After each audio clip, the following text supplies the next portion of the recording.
আমাকে আমার আন্দোলনের জন্য যদি আমাকে জেলে পোড়া হয় এর চেয়ে অন্যায় তো আর কিছু হতে পারে না। জাতীয় কবির নাম চেঞ্জ করে দেন, কারণ কারারই লৌহ কপট তো উনি লিখেছিলেন, তাহলে উনি বিদ্রোহী কবি।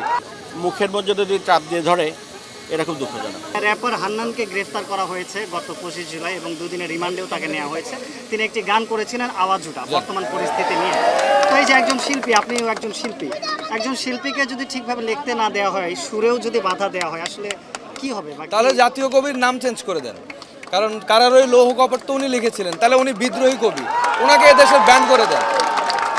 গান লেখার যাদের সাহস নেই, গান যারা লিখতে পারবে না, যারা গণতন্ত্রের কথা বলতে পারবে না, তারা তো স্বাধীন দেশে কিভাবে বাস করে? আমার প্রশ্ন। এটা খুবই দুঃখজনক ঘটনা। মানুষের আসলে গণতান্ত্রিক অধিকার আছে, সবারই অধিকার আছে।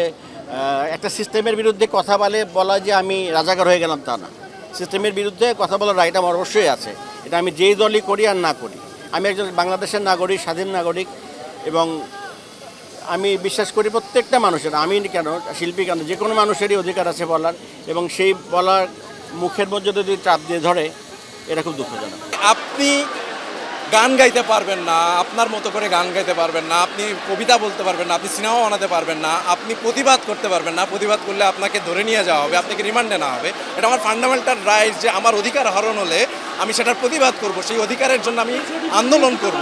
তাহলে আমাকে আমার আন্দোলনের জন্য যদি আমাকে জেলে পোড়া হয় এর চেয়ে অন্যায় তো আর কিছু হতে পারে না। অবিলম্বে হান্নানকে মুক্তি দিতে হবে। আর লেখা সুর করার সাথে এটা সম্পর্ক নাই, বন্ধ করে কোনোদিনও লেখা সুর বন্ধ করা যাবে না। আমাদের আটকে রাখলেও যে গান বন্ধ হবে বা আমাদের লেখা বন্ধ হবে সেটার জায়গা আছে বলে আমি মনে করি না, কিন্তু এটা উঠায় নিয়ে যাওয়া এটা হতে পারে না।